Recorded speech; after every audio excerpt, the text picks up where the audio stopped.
నా పేరు శివప్రశాంత్, పీడిఎస్ రాష్ట్ర కమిటీ సభ్యుడిని.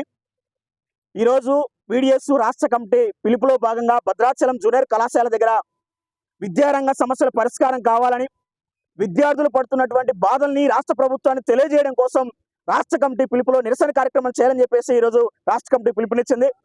దాంట్లో భాగంగా ఈ రాష్ట్రంలో ఉన్నటువంటి ప్రతి సంబంధించినటువంటి విద్యా సంస్థలలో విద్యార్థులు అనేక ఇబ్బందులు పడతా ఉన్నారు. ఈ రాష్ట్ర ప్రభుత్వం మాత్రం పట్టించుకునే పరిస్థితి లేదు. ఇంకో దౌర్భాగ్యమైన పరిస్థితి ఏంటంటే, ఇప్పటి వరకు విద్యాశాఖ మంత్రిని కూడా కనీసం కేటాయించలేని పరిస్థితి. విద్యార్థులు తలుచుకుంటే తెలంగాణ రాష్ట్రం కోసం పోరాడి సాధించుకున్నటువంటి తెలంగాణలో విద్యార్థులు మాత్రం కనీసం పట్టించుకునే పరిస్థితి లేదు. స్కాలర్షిప్లు రావట్లేదు, మౌలిక సమస్యలకు సంబంధించినటువంటి సమస్యల పరిష్కారం కావట్లేదు. ఆ కాలేజీలలో, హాస్టళ్లలో, స్కూళ్లలో అనేక ఇబ్బందులు పడతా ఉన్నారు. టీచర్ పోస్టులు భర్తీ చేయలేదు, ఎంయూడియు పోస్టులు భర్తీ చేయలేదు.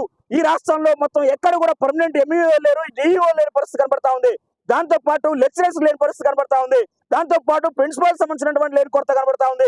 అట్లాగే స్టూడెంట్స్ ముఖ్యంగా పడే ఇబ్బందులు, మంచినీటి సమస్య లేకుండా, అదనపు గదులు లేకోకుండా, పాత భవనాలు కూల్చుకోకుండా అనేక అవస్థలు పడుతున్నటువంటి ఈ విద్యార్థుల మీద కనీసం కూడా కాంగ్రెస్ గవర్నమెంట్ పట్టించుకునే పరిస్థితి లేదు.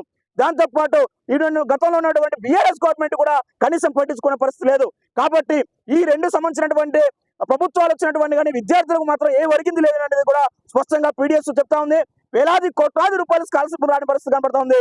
మౌలిక సంబంధించినటువంటి ఫ్యాన్ ఉంటే లైట్ లేక, లైట్ ఉంటే ఫ్యాన్ లేక విద్యార్థులు అనేక ఇబ్బందులు పడతా ఉన్నారు. స్థానిక సమస్యలు పరిష్కారం చేయాలని, అట్లాగే జరుగుతున్నటువంటి విద్యార్థులకు సంబంధించినటువంటి జరుగుతున్న న్యాయాన్ని ఖచ్చితంగా ఈ పరిష్కారం చేయకపోతే రానున్న రోజులలో బీఆర్ఎస్ గవర్నమెంట్ కి ఏ గతి పెట్టిందో ఖచ్చితంగా కాంగ్రెస్ గవర్నమెంట్ కూడా అదే గతి పెట్టింది.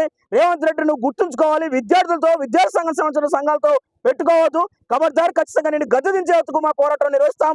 మా సమస్యల పరిష్కారం వరకు ఖచ్చితంగా మా పోరాటం నిర్వహిస్తామని చెప్పి ప్రభుత్వాన్ని హెచ్చరిస్తా ఉన్నాను.